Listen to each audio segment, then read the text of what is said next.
అపొస్తలుల కార్యములు 9వ అధ్యాయములో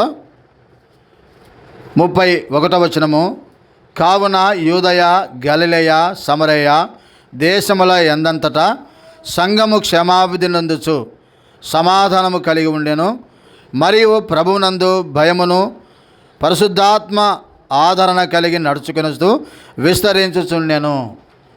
ఇక్కడ సంఘము ఐదంతల పరిచర్య సంఘము జరుగుట ద్వారా సంఘము ఇక్కడ క్షేమాభివృద్ధి పొంది విస్తరించుతున్నట్లుగా మనం చూస్తున్నాం. కాబట్టి పిల్లారా, సంఘం అంటే ఎవరంట? ప్రభు తన స్వరక్తం ఇచ్చినటువంటి ప్రజలైన వారు ఆయన సంఘం. ఇది అపొస్తలుల కార్యములు మనము 20వ అధ్యాయము 28వ వచనంలో రాయబడింది. సంఘం అంటే ఎవరంట చూడండి. అపొస్తలుల కార్యములు 20వ అధ్యాయం 28వ వచనం, దేవుడు తన స్వరక్తం ఇచ్చి సంపాదించిన తన సంఘం అన్నాడు. చాలు. కాబట్టి సంఘం అంటే ఎవరంట? దేవుడు తన స్వరక్తం ఇచ్చి సంపాదించిన ఆయన ప్రజలే ఆయన సంఘం. సంఘం అంటే ఈ గోడలు, మరి ఏంటంటే ఈ యొక్క పిల్లర్లు, లేకపోతే ఈ భౌతికమైనటువంటిది కాదు. తన ప్రజలే ఆయన సంఘము. ఆ సంఘమును ఏం చేసినాడు ప్రభు? తన స్వరక్తం ఇచ్చి సంపాదించినాడు. కాబట్టి నీవు నేను కూడా మరి ప్రభు యొక్క రక్తము చేత, విలువైనటువంటి తన ప్రాణము చేత దేవుడు మనలను కొన్నాడు. అందుకే తన సంఘము. కాబట్టి ఆ సంఘములో దేవుడు నన్ను ఉంచినట్టుగా మనం చూస్తున్నాం. కాబట్టి ఈనాడు మరి దేవుడు తన సంఘము క్షేమాభివృద్ధి పొంది సమాధానము కలిగి పరిశుద్ధాత్మ ద్వారా మరి నిజముగా భయము కలిగి పరిశుద్ధాత్మ ద్వారా ఆదరణ కలిగి వారు విస్తరించాలనేది దేవుని యొక్క సంకల్పము. ఇక్కడ చూస్తున్నాం 5 రకాల పరిచయం ఉంది. ఇక్కడ 31వ వచనం, మొదటిది సంఘం ఏం చేయాలంట? క్షేమాభివృద్ధిని పొందాల. రెండవది సమాధానము కలిగి ఉండాలి. మూడవది ప్రభువునందు భయమును కలిగి ఉండాలి. నాలుగవది పరిశుద్ధాత్మ ద్వారా ఆదరణ కలిగి నడుచుకోవాలా. ఐదవది విస్తరించుచుండాల. 5 విషయాలు ఇక్కడ 31వ వచనం రాయబడ్డాయి. అపొస్తలుల కార్యము 9:31వ వచనంలో 5 అంతల పరిచర్య ఇక్కడ ఉంది సంఘములో. కాబట్టి ఆ సంఘమును దేవుడు నన్ను ఉంచినాడు సంఘములో. కాబట్టి దేవుడు మరి నిజముగా తండ్రి అయిన దేవుడు ఏం చేసినాడంట? మనల్ని ప్రేమించినాడు. మరి యోహాను సువార్త 3:16 ప్రకారం దేవుడు లోకమును ఎంతో ప్రేమించి నన్ను వెదికి రక్షించినాడు, తన సంఘంలో ఉంచినాడు. ఇప్పుడు తండ్రి అయిన దేవుడు ప్రేమించినాడు, కుమారుడైనటువంటి యేసుక్రీస్తు వారు ఏం చేసినాడు? తన ప్రాణమును పెట్టినాడు సంఘం కొరకు. మొదట తండ్రి ప్రేమించినాడు. లోకములో నీచులైన పాపులమైన మనల్ని ప్రేమించినాడు దేవుడు. ప్రేమించి వేసినాడంట, తన కుమారుని లోకానికి పంపినాడు. అందుకే దేవుని వాక్యములు మనం చూసినప్పుడు 1 యోహాను పత్రిక 4వ అధ్యాయము చూడండి. 1 యోహాను పత్రిక 4వ అధ్యాయము 10వ వచనము 3:16 వచనము, యోహాను రాసిన వంటి మొదటి పత్రిక 3:16 చదువుకుందాం.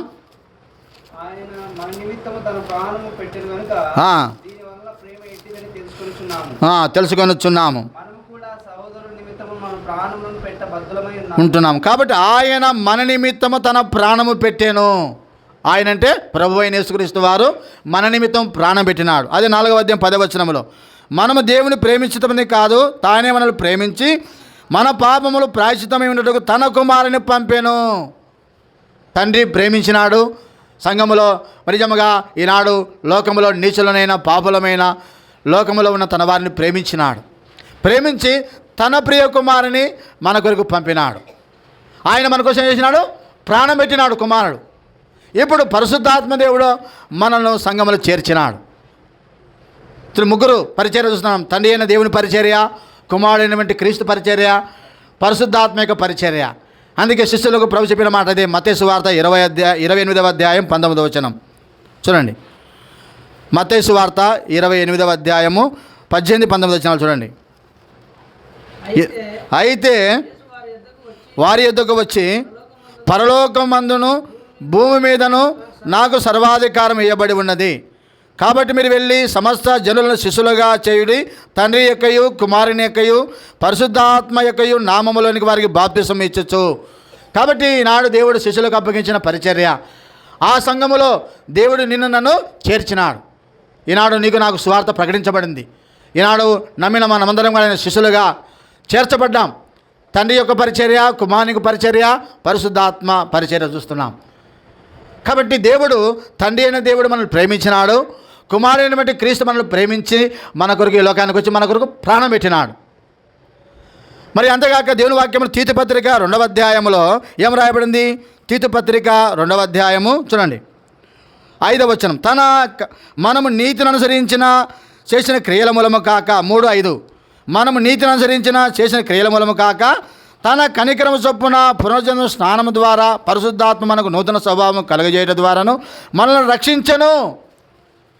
పరిశుద్ధాత్మ దేవుడు మనలో నూతన స్వభావం కలిగించడం ద్వారా రక్షణ పొంది సంఘంలో చేర్చబడ్డాం. ఇప్పుడు సంఘం కట్టడానికి తండ్రి అయిన దేవుడు, కుమారుడైనటువంటి క్రీస్తు, పరిశుద్ధాత్మ దేవుడు ముగ్గురి పాత్ర ఉంది. అందుకే ప్రియులారా, ఈనాడు ఆ సంఘములో దేవుడు నిన్ను నన్ను ఉంచినాడు. అందుకే ఈనాడు రక్షించబడిన ప్రతి వారిని సంఘములో చేర్చుచున్నాడంట. అపోస్తలుల కార్యము చూడండి, 2వ అధ్యాయం. అపోస్తలుల కార్యములు 2వ అధ్యాయము 46వ వచనం.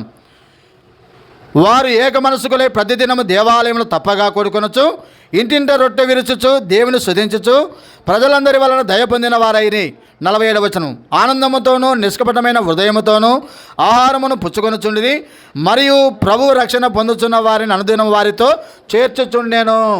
పరిశుద్ధాత్మ దేవుడు ఏంటంట, అనుదినము రక్షణ పొందుచున్న వారిని సంఘములో చేర్చుచున్నాడు. ఎప్పుడైతే పేతురు పరిశుద్ధాత్మను పొంది ప్రసంగించినప్పుడు, వాక్యం చెప్పినప్పుడు దాదాపు 3,000 మంది రక్షణ పొందినారంట.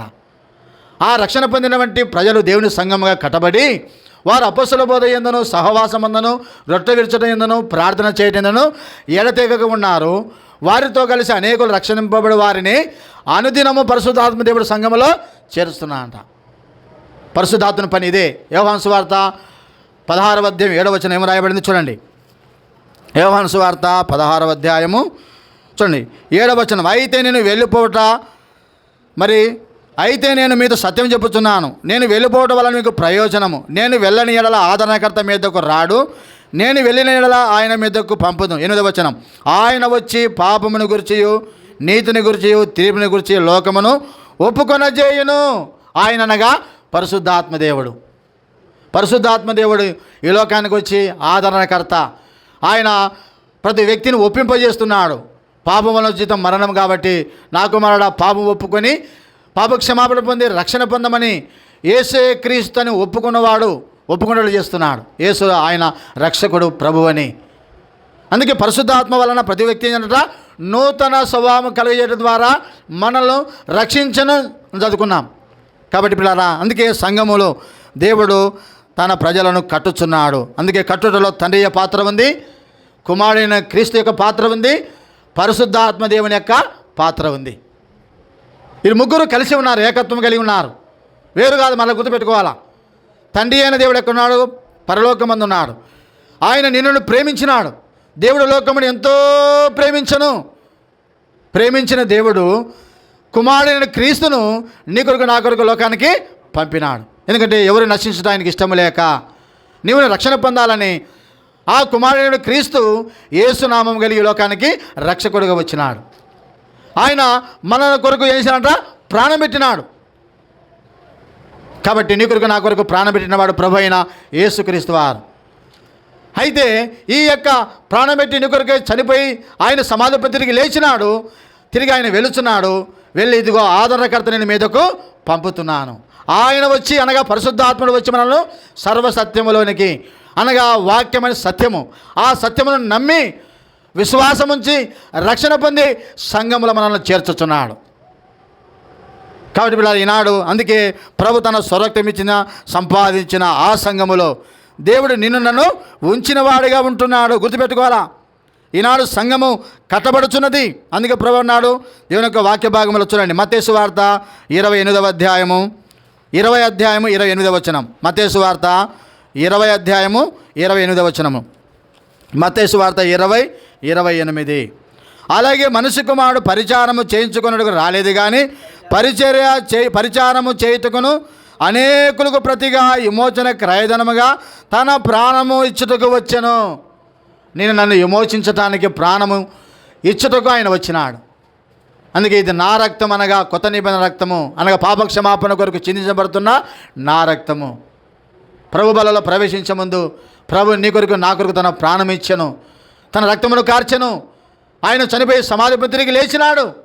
కాబట్టి పిల్లరా, నేను నన్ను సంఘములో చేర్చు. అందుకే ఆయన సంపాదించిన సంఘము, తన స్వరక్తిని సంపాదించిన సంఘము.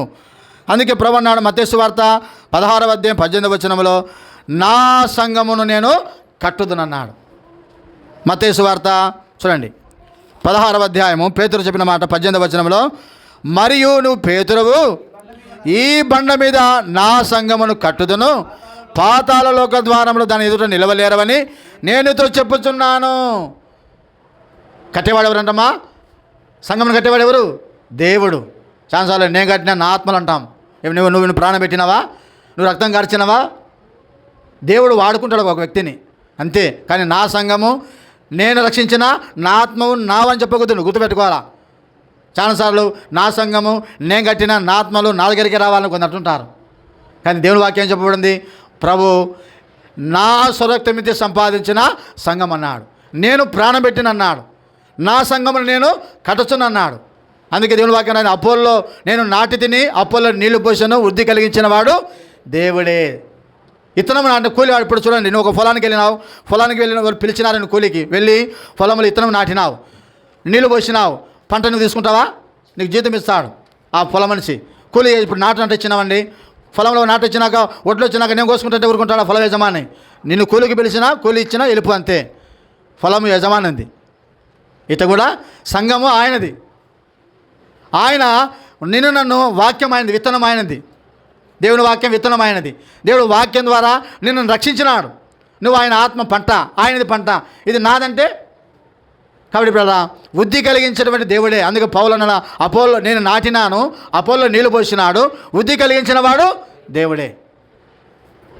పిల్లరా, అది దేవుని సంఘము. ఆ సంఘములో నీవు నేను ఉన్నాం. అందుకే ఇక్కడ మరి అపోస్తల కార్యము 9వ అధ్యాయంలో 31వ వచనంలో సంఘము 5 అంతల పరిచర్య వృద్ధి పొందడానికి 5 వ్యక్తులను వాడుకున్నాడు. మనం చదువుకున్న అపోస్తల కార్యము 9వ అధ్యాయంలో సంఘము క్షేమాభివృద్ధి, 2వది సమాధానము, 3వది మరి దేవుని భయము, 4వది పరిశుద్ధాత్మ యందలి ఆదరణ, 5వది విస్తరించుట. ఈ 5 అంతల పరిచర్య కలిగినప్పుడు సంఘము విస్తరిస్తుంది, క్షేమాభివృద్ధి పొందుతుంది. ఈ 5 అంతల పరిచర్య చేయడానికి దేవుడు 5 వ్యక్తులను వాడుకున్నాడు ఈ అపోస్తల కార్యం 9వ అధ్యాయంలో. వారిలో మొదటివాడు అననీయ. చూడండి 9వ అధ్యాయము 10వ వచనం. అపోస్తల కార్యములు 9వ అధ్యాయం 10వ వచనం. దమస్కులో అననీయ అనొక శిష్యుడు ఉండెను. ప్రభు దర్శనమందు అననీయ అని అతన్ని పిలవగా అతడు, ప్రభువా ఇదిగో నేను ఉన్నానని నేను చూస్తున్నాం. ఇక దమస్కు పట్టణంలో అననీయ అనే శిష్యుడు ఉన్నాడు. ఇతడు శిష్యుడు అని రాయబడింది. సేవకుడు కాదు, అపోస్తలుడు కాదు, ప్రవక్త కాదు, కానీ శిష్యుడిగా ఉండి దేవుని పని చేస్తున్నాడు. అననీయ అంటే అర్థం ఏమిటంటే తెలుసా? అననీయ అంటే అర్థము దేవుని కృప. అననీయ అంటే దేవుని కృప పొందినవాడు.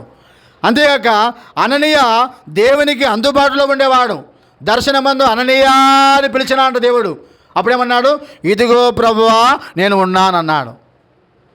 దేవుడు పిలవాలంటే నువ్వు అందుబాటులో ఉండాలా. ఇప్పుడు సేవకుడు ఉంటాడు, పిలుస్తానే నువ్వు వినాలా, పిలుపు విని దగ్గర ఉంటే వస్తావు, దూరంగా ఉంటే వస్తావా? వినపలేదు అంటావు. ఇక్కడ అననీయ దేవునికి అందుబాటులో ఉన్నాడు. అననీయ అని పిలవగానే దర్శనంలో ఇదిగో నేను ఉన్నానన్నాడు. పిల్లారా, కాబట్టి ఈనాడు దేవుడు తన పరిచర్య చేయడానికి ఎవరైతే అందుబాటులో ఉంటారో దేవుడు వారిని వాడుకుంటాడు.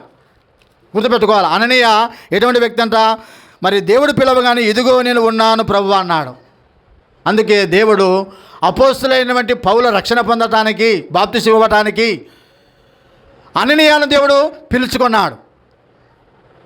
అందుకే సౌలు ఉన్నటువంటి వ్యక్తి పౌలుగా మార్చబడి దేవుని సంఘములు కట్టడానికి దేవుడు అననీయను వాడుకున్నాడు. ప్రభువా అతడు సంఘమును హింసించినవాడు, సంఘమును ఎంతో బాధ పెట్టినవాడు, విశ్వాసులను శిష్యులను కొట్టినవాడు అన్నప్పుడు అననీయ నేను అతన్ని ఏర్పరచుకున్నా, నువ్వు వెళ్ళమన్నాడు. నువ్వు వెళ్ళి అతని మీద చేతులుంచి ప్రార్థన చేసి మరి అతనికి బాప్తిసం ఇవ్వమన్నాడు.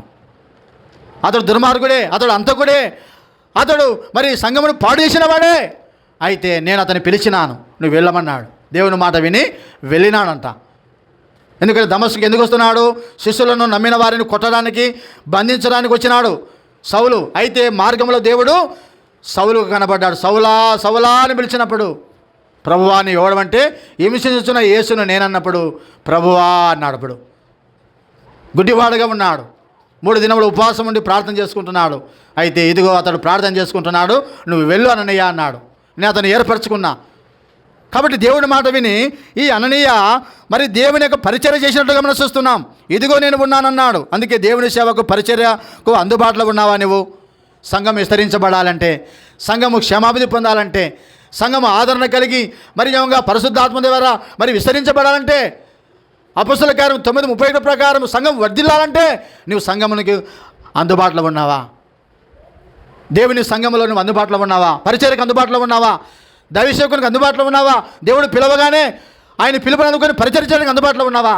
లేదు ప్రభా, నా పొలం వెళ్ళాలా, నా పొలం ఉంది, నా వ్యాపారం ఉంది, నా పనులు ఉన్నాయి, నేను రాలేను, తిమోతిని ఒక్కడే చేసుకుంటాడు, తిమోతిని కొడుకు చేసుకుంటాడంటే మరి నువ్వెందుకు దేవుడు రక్షించుకున్నాను? నీ పాత్ర ఏమిటి సంఘంలో? నువ్వు కూడా పని చేయాలా కలిసి. అననీయ సేవకుడా, అననీయ ప్రవక్తనా, అననీయ మరి చూసినప్పుడు మరి అపొస్తలుడా కాదే, ఒక శిష్యుడే. కానీ దేవుని పని చేసినాడంట. సంఘంకి క్షమాధి పొందాలంటే, సంఘం విస్తరించడానికి, సంఘం అభివృద్ధి పొందడానికి అననీయ పాత్ర ఉంది. కాబట్టి ఇప్పుడు అందుకే రాయబడిన దేవుని వాక్యంలో దమస్కు పట్టణంలో మంచి క్రైస్తవుడు అంట ఈ యొక్క అననీయ. మంచి భక్తిపరుడు, మంచి పేరు పొందినవాడు, అంతేకాక అనుభవం కలిగిన వాడు, అనేకులను ఆదరించే వ్యక్తి. చూడండి, అపొస్తలుల కార్యములు 22వ అధ్యాయము 12వ వచనం రాయబడిన మాట. అపొస్తలుల కార్యములు 22వ అధ్యాయం 12వ వచనం చదువుకుందాం. అంతటా ధర్మశాస్త్రము చొప్పున భక్తిపరుడు, అక్కడ కాపురమున్న యూదులు అందరి చేత మంచి పేరు పొందినవాడైన అననీయ అని ఒకడు నా యొద్దకు వచ్చి నన్ను నిలిచి పిలుస్తున్నాడు. చూడండి, ఇక్కడ ధర్మశాస్త్రము చొప్పున నడుచుకున్నటువంటి భక్తిపరుడు, మంచి విశ్వాసిగా ఉన్నాడు, మంచి పేరు పొందినవాడుగా ఉన్నాడు. అననీయ యొక్క గురించి సాక్ష్యం ఇవ్వబడింది. ఈనాడు శకునాలలో నువ్వు మంచి భక్తిపరుడుగా ఉన్నావా? మంచి విశ్వాసగా ఉన్నావా? మంచి పేరు సాక్ష్యం ఉందా నీకు? రక్షించబడ్డావు, మందిరానికి వస్తున్నావు, కానీ ఎట్టున్నావంట? దేవునికి అందుబాటులో లేకుండా, దేవుని ఇంట్లో పరిచర్య చేయకుండా, దేవుని సంఘంలో నీ వంతు నీ ప్రయాస లేకుండా వస్తున్నావు, పోతున్నావేమో. జ్ఞాపం చేసుకో, అననీయ వల్లే నువ్వు కూడా దేవుని సంఘంలో పరిచర్య చేస్తే, దేవుని ఇంట్లో నువ్వు అందుబాటులో ఉంటే దేవుని నిన్ను వాడుకుంటాడు. కాబట్టి పిల్లారా, మంచి పేరు పొందినవాడు, అనుభవం కలిగినవాడు, అనేకులను ఆదరించినవాడు, మంచి భక్తిపరుడు రాయబడింది దమస్కు పట్టణంలో. అననీయ అనగా దేవుని కృప పొందినవాడు, అందుబాటులో ఉండేవాడు. అననీయ అని పిలవగానే ఇదిగో నేను ఉన్నానన్నాడు. అట్లా నీవు కూడా అననీయ వల్లే నీ పాత్ర, నీ పరిచయం ఉంటే సంఘము క్షేమాధి పొందుతుంది. రెండో వ్యక్తి సంఘం క్షేమాధి పొందడానికి రెండో వ్యక్తి ఎవరంట? పౌలు. ఈనాడు పౌలును దేవుడు రక్షించుకున్నాడు. అయితే పౌలు గురించి ఏం సాక్ష్యం ఇవ్వబడింది చూడండి. అది 9వ అధ్యాయము 11వ వచనం. 9వ అధ్యాయం 11వ వచనం. అతడు ప్రభువా ఇదిగో నేను ఉన్నాను. అందుకు ప్రభువు, నువ్వు లేచి తిన్నదనబడిన వీధికి వెళ్ళి యూదా అనువాని ఇంట తార్సువాడైన సౌలు అనువాని కొరకు విచారించము. ఇదిగో అతడు ప్రార్థన చేయుచున్నాడు. సౌలు గురించిన సాక్ష్యం, ఇదిగో అతడు ప్రార్థన చేయుచున్నాడు. ఈనాడు సంఘము క్షేమాభివృద్ధి పొందాలంటే ప్రార్థించే వ్యక్తులు అవసరము. అననీయ అలాంటి పరిచర్య చేసే వ్యక్తులు అవసరము.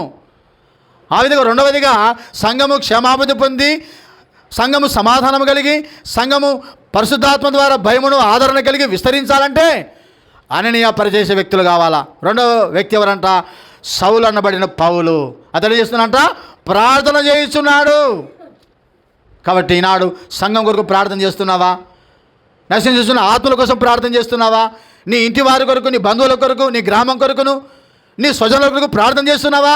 ప్రభువా, వారు రక్షణ పొందాలా, నా భర్త, నా భార్య, నా పిల్లలు, నా మనవలు, నా మనవరాలు, నా గ్రామము, నా దేశము రక్షణ పొందాలంటే, వారు సంఘంలో చేర్చబడాలంటే వారి కొరకు ప్రార్థించేవారు అవసరము. కాబట్టి పిల్లారా, ఈనాడు ప్రార్థించేవారు అవసరంగా ప్రభు చూస్తున్నాడు. కాబట్టి పిల్లారా, పౌలు ప్రార్థన చేస్తున్నాడు. ఈనాడు ప్రార్థించే మరి సంఘము కావాలా? సంఘము క్షేమాభివృద్ధి పొందాలంటే మరి నిజంగా ప్రార్థించేవారు అవసరము. స్టెఫెను యొక్క ప్రార్థన సౌలు రక్షణ పొందడానికి కారణమైంది. తండ్రి, ఈ నేరం వారి మీద మోపవద్దని మోకరించి ప్రార్థన చేసినప్పుడు సౌలు అక్కడే ఉన్నాడంట. అతని చావుకు సమ్మతించినాడంట. స్టెఫెను యొక్క కన్నీటి ప్రార్థన సౌలు రక్షణ పొందడానికి కారణమైంది.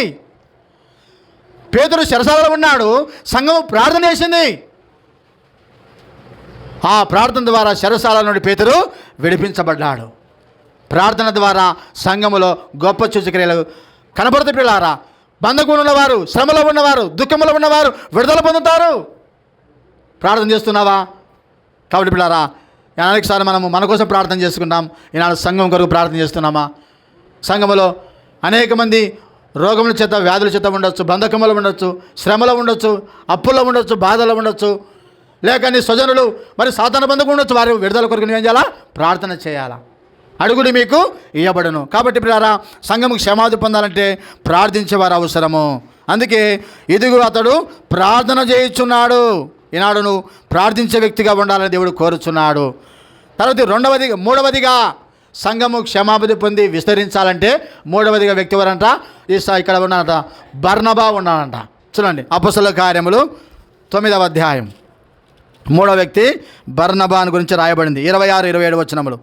అతడు యెరూషలేములోనికి వచ్చి శిష్యులలో కలుసుకొనుటకు యత్నం చేశాను, కానీ అతడు శిష్యుడిని నమ్మక అందరూ అతనికి భయపడిరి. అయితే బర్నబా అతనిని దగ్గరికి తీసి అపొస్తలుల యుద్ధకు తోడుకొని వచ్చి అతడు త్రోవలో ప్రభును చూసిననియు, ప్రభువు అతనితో మాట్లాడిననియు, అతడు దమస్కులో యేసునామమును బట్టి ధైర్యముగా బోధించననియు వారికి వివరముగా తెలియపరిచెను. మూడో వ్యక్తి ఎవరున్నారంట? బర్నబా ఉన్నాడు. పిల్లారా, బర్నబా అంటే ఎవరంట? ప్రోత్సాహపరిచేవాడు, హెచ్చరించేవాడు, ఆదరించేటువంటి వాడు బర్నబా. ఎప్పుడైతే సౌలు రక్షణ పొంది దేవుని నమ్మి యేసే క్రీస్తువును ప్రకటించిన దమస్కులో వెళ్ళినప్పుడు భయపడ్డారు అనేక మంది. ఒకప్పుడు సంఘం నిశ్చించేవాడు, ఇప్పుడు దేవుడిని ప్రకటిస్తున్నాడు, ఏదైనా మరి మమ్మల్ని పట్టుకోవడానికి ఇట్లా వేషధారం చేస్తున్నాడు అనుకున్నారు. భయపడి ఎవరు కూడా చేర్చుకోలేదంట. అయితే బర్నబా సౌలును చేర్చుకున్నాడు. అంటే బర్నబా యొక్క పరిచయం ఏంట? నిజముగా మరి ప్రోత్సాహపరిచేవాడంట బర్నబా. సౌలు పరిచర్యలో బర్నబా యొక్క సహకారం ఉంది. పౌలుగా మార్చబడి పౌలు అంత గొప్ప పరిచర్య చేశాడంటే అతను మొదట రక్షణ పొందినప్పుడు మరి చేర్చుకున్నది ఎవరు? ఈ బర్నబా చేర్చుకున్నాడు. ఒకప్పుడు పౌలు హింసకుడు, దూషకుడు, హానికరుడు, అనేక మందిని కొట్టినవాడు. చూడండి, అది అపొస్తలుల కార్యం రాయబడిన మాట దేవుని వాక్యంలో. చూడండి, 8వ అధ్యాయము 2వ వచనం. భక్తి గల మనుషులను స్టెఫెనును సమాధి చేసి అతని గురించి బహుగా ప్రలాపించిరి. సౌలైతే ఇంటింట చేర్చి పురుషులను స్త్రీలను ఈడ్చుకొని పోయి చెరసాలలో వేయించి సంఘమును పాడు చేసినవాడంట. ఒకప్పుడు అదే సంఘమును పాడు చేసిన వ్యక్తి ఇప్పుడు దేవుడు యేసే క్రీస్తు ఉన్నాడని చెప్తున్నప్పుడు నమ్మలేదంట పౌలును. ఒకప్పుడు సంఘమును పాడు చేశాడు కదా, ఈ గ్రామానికి వచ్చి మనల్ని కూడా కొట్టడానికి వచ్చినాడు, మనల్ని కూడా ఈడ్చుకుపోయి చెరసాల వేయడానికి వచ్చినాడు. అయితే దమస్కులో మరి వెళుచున్నప్పుడు దేవుడు అతను కనబడి సౌలు మారుమనసు పొందినాడు, పాపక్షేమం పొందినాడు. అననీయ ప్రార్థన చేసి అతనికి బాప్తిసం ఇచ్చినాడు. ఇప్పుడు అతడు బలం పొంది యేసే క్రీస్తు ఉన్నాడని ప్రకటిస్తున్నప్పుడు అనేకులు భయపడి ఆయన ఇంటికి పిలుచుకోవాలి ప్రార్థన చేసడానికి. అయితే ఎవరు పిలిచినా అంట? బర్నబా అతన్ని ఆదరించినాడు. బర్నబా అతన్ని పిలుచుకున్నాడు.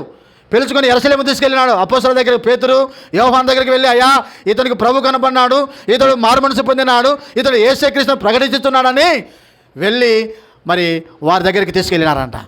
అంటే ఈనాడు ఎవరైతే సంఘమును పాడు చేస్తున్నారో వారి కొరకు నువ్వు ప్రార్థించి వారు రక్షణ పొందినప్పుడు సంఘములో నువ్వు చేర్చే వ్యక్తిగా ఉండాలా. ఎవరైతే సంఘమును పాడు చేసినారో ఇప్పుడు ఆ సంఘమును కట్టడానికి ఆయన దేవుడు ఏర్పరచుకున్నాడు. చూడండి, ఎవరైతే సంఘానికి కీడు చేస్తారో, ఎవరైతే దేవుని సంఘమును పాడు చేయాలనుకుంటారో దేవుడు వారిని దర్శిస్తాడు ప్రార్థన చేస్తే. ఒక దినం అతనే రక్షణ పొంది అతడే యేసే క్రీస్తు ఉన్నాడని ప్రకటించి వాడుకుంటాడు. కౌడి పిల్లారా, దేవుడు గొప్ప కార్యం జరిగించేవాడు ఉంటాడు. అయితే ఒక సంఘటన విన్నా నేను. మరి నిజంగా భూపాలపల్లి మహబూబ్ నగర్లో ఆ యొక్క మహబూబాద్ దగ్గర ఉంటుంది. అయితే ఆ వ్యక్తి ఒక మందిరం కట్టడానికి ఎంతో ఆటంకపరిచినాడంట, నక్సలైట్గా ఉండేవాడంట. అయితే యేసుప్రభువును నమ్ముకున్న తర్వాత ఆ సంఘం కట్టడానికి దేవుడు అతన్ని వాడుకున్నాడంట. ఎవరైతే దేవుని సంఘమును పాడు చేస్తారో దేవుడు దర్శిస్తారు. పౌలు కూడా సౌలుగా ఉన్నప్పుడు సంఘమును పాడు చేసే వ్యక్తి. స్టెఫెను ప్రార్థన, అననీయ ప్రార్థన, అననీయ పరిచర్య, అననీయ యొక్క ఆదరణ. పౌలు ఈనాడు అనేక సంఘాలు కట్టినాడు. ఆసియా ఖండములో అనేక మంది సువార్త ప్రకటించబడి దేవుని నామాన్ని మహిమపరిచినాడు. అనేక పుస్తకాలు రాసిన బైబిల్ గ్రంథంలో. ఒకప్పుడు పూర్వము హింసకుడు, దూషకుడు, హానికరుడు అన్నాడు, ప్రధాన పాపిని, నరహంతకుని. అటువంటి వ్యక్తి మారు మనసు పొంది రక్షణ పొందడానికి అనేక వ్యక్తులను దేవుడు కోరుకున్నాడు. అననీయను ఏర్పరచుకున్నాడు. అననీయ ద్వారా, బర్నబా ద్వారా ఈ యొక్క పౌలు ఆత్మీయంగా ఎదిగినాడు. అపొస్తలుల దగ్గరికి తీసుకెళ్ళినారు.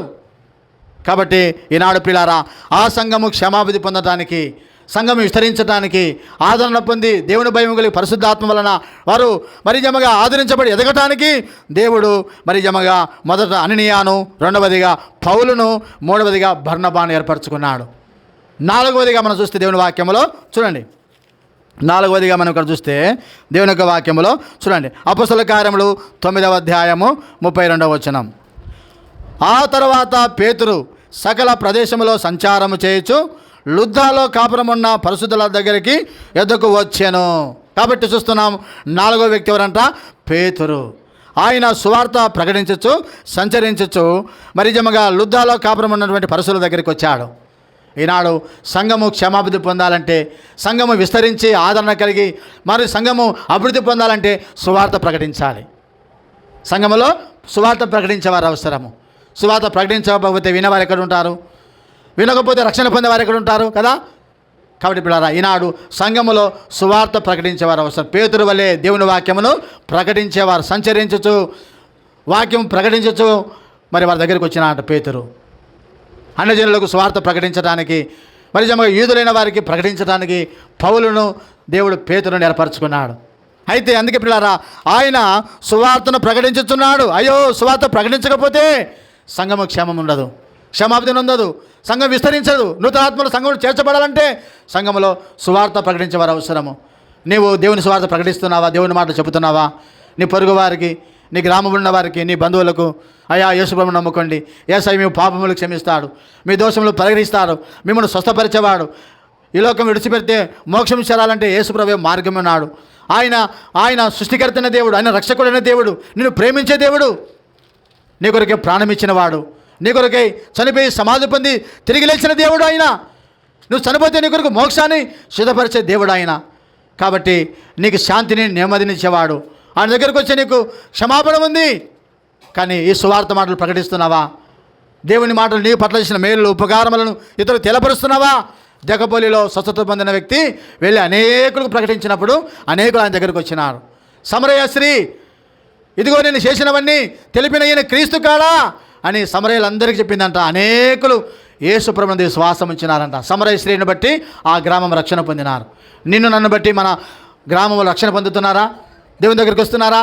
ఈనాడు సంఘం ఇంకా ఇంతమంది ఎందుకున్నారు అంటే, నువ్వు ప్రార్థించే వ్యక్తిగా లేవు, సంఘం కొరకు ప్రయాసపడే వ్యక్తిగా లేవు, బర్నబావలే ఆదరించే వ్యక్తిగా, ఇతరులను ప్రోత్సాహపరిచి ఇతరులను ఆదరించి తీసుకొచ్చే వ్యక్తిగా లేవు, నువ్వు సువార్త ప్రకటించే వ్యక్తిగా లేవు నువ్వు.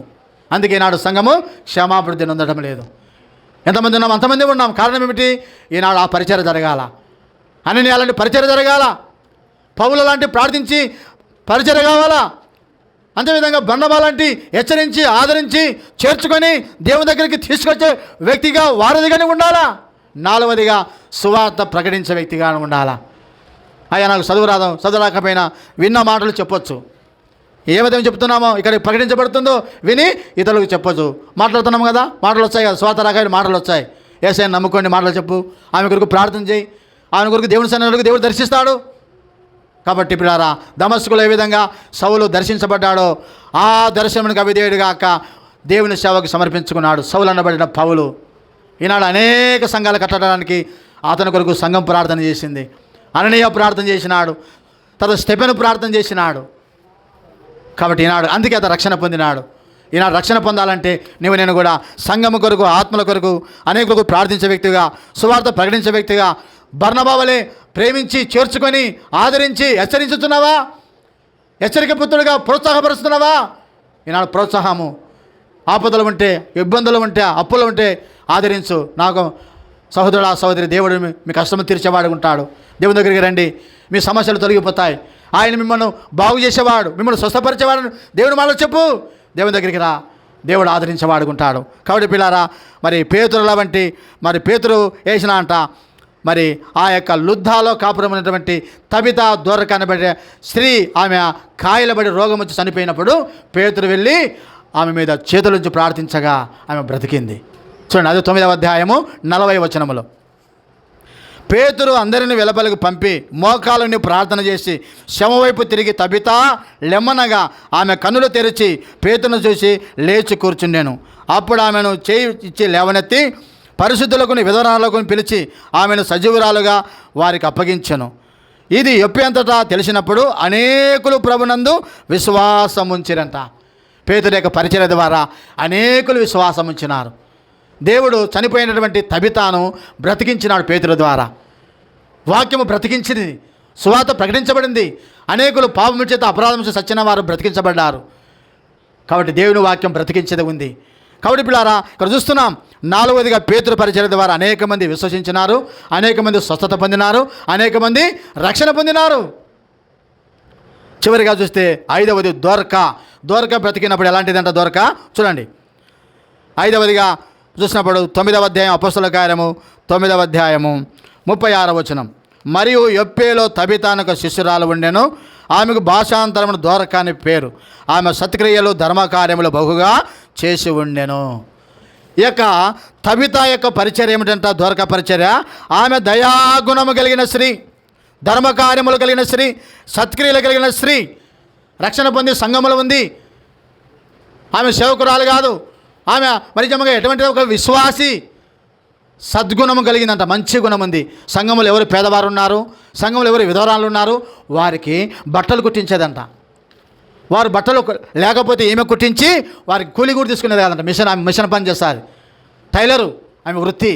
అంటే ఎలాంటి సేవాగుణం ఉంది, ఆమెకు దయాగుణం ఉంది.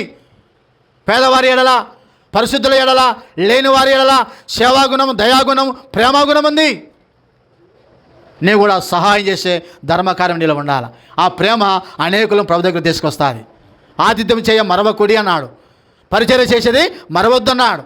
తబిత యొక్క పరిచర్య ద్వారా సంఘములు అనేక మంది చేర్చబడ్డారు.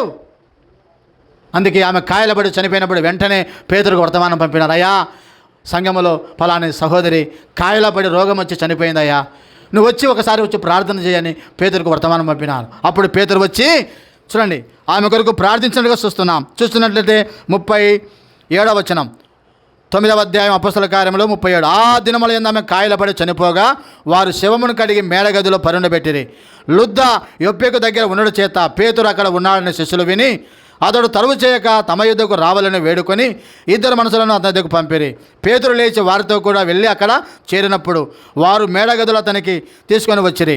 విధవరానందరూ వచ్చి ఏడ్చుచు దొరక తమతో కూడా ఉన్నప్పుడు కుట్టిన అంగీలను వస్త్రములను చూపుచు అతని ఎదుట నిలిచిరి. ఆమె సత్క్రియలు కనబడుతున్నాయి. ఆమె బ్రతికున్నప్పుడు చేసిన పరిచర్య, ఆమె ప్రయాసపడిన గుణము, దయాగుణము, సేవాగుణము, మంచి క్రియలు ఉన్నాయి. అందుకే అందును బట్టి ఆమె క్రియలు బట్టి, విశ్వాసమును బట్టి, క్రియలు లేని విశ్వాసము మృతము, క్రియలు కలిగిన విశ్వాసము. అందుకే పేతురు ఆమె కొరకు ప్రార్థించినప్పుడు ఆమె తిరిగి లేచిందంట. చనిపోయినటువంటి తబిత లేపబడింది.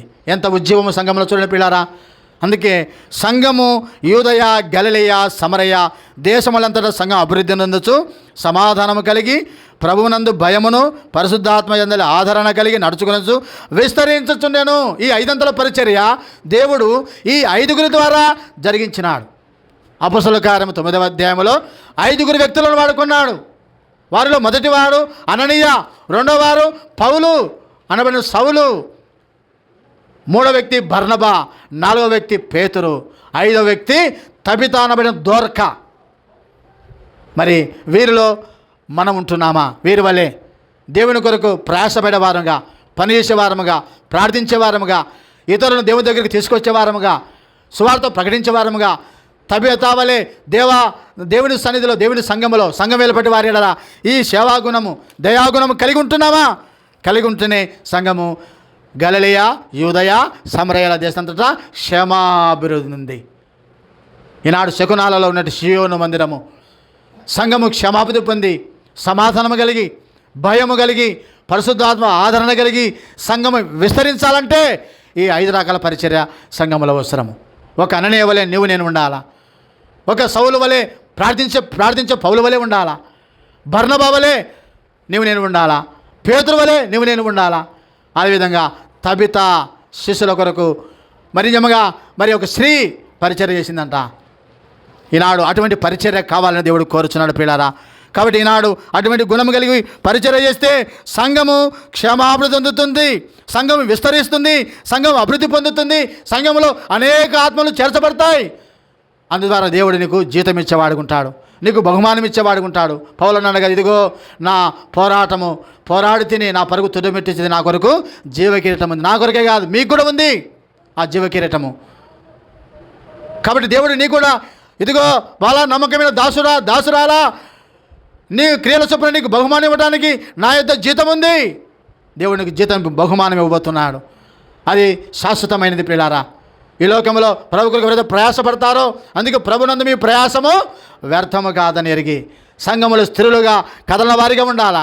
అపొస్తలుల బోధ యందును సహవాసమందును రొట్టె విరుచుట యందును నీవు మరి సంఘములో ఉండాలా. ఆ విధంగా ప్రభు కొరకు ప్రయాసపడితే ప్రభునందు నీకు బహుమానం ఉంది. అందుకే ప్రభు ఇదిగో త్వరగా వచ్చుచున్నాను, వాని క్రియల చొప్పున ప్రతిఫలము జీతం తీసుకొని వస్తున్నానంట ప్రభు.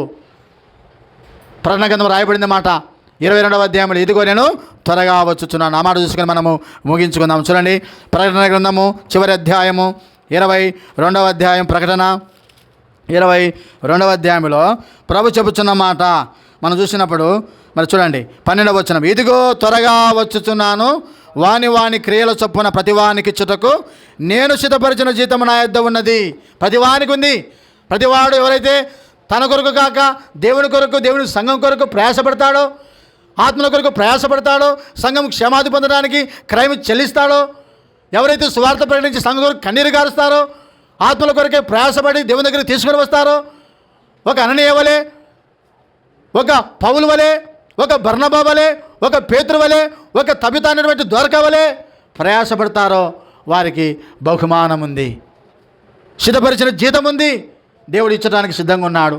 నా కుమార్తె ప్రభునందు మీ ప్రయాసం వ్యర్థం కాదు. కాబట్టి మనం కూడా అన్నాడు అపొస్తలుల కార్యము 9వ అధ్యాయంలో 37 సంఘము గలిలయ సమరయ దేశములంతటా, యూదయ గలిలయ సమరయ దేశములంతటా సంఘము క్షేమాభివృద్ధి పొంది, సంఘము సమాధానం కలిగి, సంఘము మరి దేవుని యందు భయము కలిగి, సంఘము మరి పరిశుద్ధాత్మత ఆదరణ కలిగి, సంఘము విస్తరించడానికి దేవుడి 5 వ్యక్తుల పరిచర్య ద్వారా మరి సంఘము, ఆదిమ సంఘము, అపొస్తలుల సంఘము వర్ధిల్లినట్టు చూస్తున్నాం, విస్తరించినట్టు చూస్తున్నాం. అందుకే ఈనాడు అపొస్తలుడైనటువంటి తోమ భారతదేశానికి వచ్చాడు. ఆయన ద్వారా ఈనాడు భారతదేశం అంతటా కూడా సంఘము కట్టబడింది. శిష్యులైన వారు చెదిరిపోయినారు. కాబట్టి ఆ సువార్త నీకు నాకు ఇవ్వబడి ఈనాడు భారతదేశంలో పరిచయముగా అనేక మంది భక్తులను ఏర్పరచుకున్నాడు. ఆ విధంగా భక్ష్యం గారిని కూడా ఏర్పరచుకొని ఈనాడు భారతదేశంలో అనేక సంఘాలు కట్టబడటానికి ప్రభునందు వారి ప్రయాసము, ఆత్మలో కలిగిన భారమును సంఘం కట్టడానికి దేవుడు అనేక వ్యక్తులను వాడుకున్నాడు. భక్ష్యం గారు జతపని వారిని ఈ రీతిగా దేవుడు నిన్ను రక్షించుకొని ఆ సంఘములో అంగములుగా ఉంచినాడు. ఆ సంఘములో నువ్వు నేను ఉన్నాము. ఆ సంఘమును దేవుడు కట్టుచున్నాడు. ఆ కట్టుటలో నీ నా పాత్ర ఏమై ఉన్నది, నీ నా పరిచయం ఏమై ఉన్నది.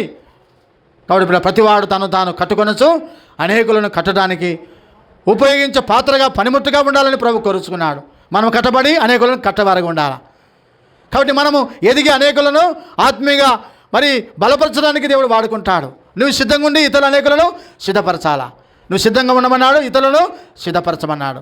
ఆ రీతిగా ప్రభు కొరకు ప్రయాసపడినట్లు మనల్ని పరీక్షించుకుందాం. ఒకవేళ అలా లేకపోతే ప్రభు బలలో ప్రవేశించమందు, ప్రభువా నేను పరిచర్య చేయలేక, నేను నీ యొక్క ఇంటిలో ప్రార్థించబడి లేక, నేను ప్రయాసపడవాలిగా లేనున్నాను, నేను సువార్త ప్రకటించబడిగా లేకున్నాను, ప్రభువా నన్ను క్షమించము. దొరకాలంటే దయాగుణము, ప్రేమగుణం నాలో లేదు. నేను ఇతరులకు చేయి సాపే వ్యక్తిగా లేను, నేను పరిచర్య చేసేవాడిగా లేను, నన్ను క్షమించు ప్రభువా. అననీయ వలె నేను ఉండినట్లు, పౌలు వలె నేను ఉండినట్లు, బర్నబా వలె నేను ఉండినట్లు, పేతురు వలె ఉండినట్లు, దొరక తబిత వలె నేను ఉండినట్లు ప్రభువా నన్ను సిద్ధపరచండి అని ప్రభు దగ్గర మనము తీర్మానం చేసుకుందాం. మోకరించుదాం. ప్రభు బలలో ప్రవేశించే ముందు ప్రతి మనుషుడు తాను పరీక్షించుకొని అలాగును చేసి ఆ రొట్టెను తిని పాలు పొందుదాం. ప్రభు సన్నిధిలో మనం పరీక్షించుకుందాం. ఒకవేళ అలా లేకపోతే వాక్య విలువలు పరీక్షించుకొని ప్రభువులలో పాలు పొందుదాం. ఇది నా శరీరము, ఇది నా రక్తము, నా శరీరం తినే రక్తం తాగువాడే నిత్యజీవం గలవాడు, వాడు నా యందును నేను వాని యందును ప్రభు ఉంటానన్నాడు. కాబట్టి ప్రభు బలలో ప్రవేశించే ముందు ప్రభు వలెని ఉండటానికి ప్రభు వలె మరి ప్రభు బిడ్డలు ప్రయాసపడిన వారు ఉన్నారు. ఆ విధంగా ప్రభుని పోలి నడుచుకున్నట్లు పౌలు అన్నాడు కదా, నేను క్రీస్తుని పోలి నడుచుకున్నాను, మీరు నన్ను పోలి నడుచుకొనుడి. భక్తులను పోలి నడుచుకుందాం. మన ముందు అనేక మంది భక్తులు ప్రభు కొరకు ప్రయాసపడిన వారు ఉన్నారు, పరిచయం చేసేవారు ఉన్నారు, భారం కలిగిన వారు ఉన్నారు, క్రయం చెల్లించిన వారు ఉన్నారు. వారితో కూడా మనము కూడా ప్రభు పనిలో దైవసేవకులతోనూ సంఘముతోనూ పరిచారకులగాలే మనము దేవునింటిలో పరిచయం చేసేవారుగా మనల్ని పరీక్షించుకొని సరి చేసుకొని తీర్మానం చేసుకుని బలలో పాల్పొందుదాం.